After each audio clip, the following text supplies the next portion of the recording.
Hey everyone, in this video, I'll guide you on how to use Roblox Support Ticket. Let's get started. First, scroll all the way down to the bottom of the Roblox homepage, and here in the footer section, click Help.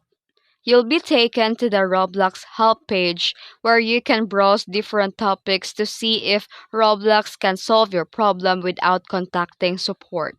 For example, if you forgot an account PIN, Roblox provides a step to recover it. But if you still need help, click Contact Support. You'll then be directed to the Roblox support form and here enter your email address. This is very important since it's how the Roblox will contact you. Next, select the type of issue and describe your problem in detail. And once everything is filled out, click Continue to submit your ticket. And after that, receive an automated email confirming that they've got your request.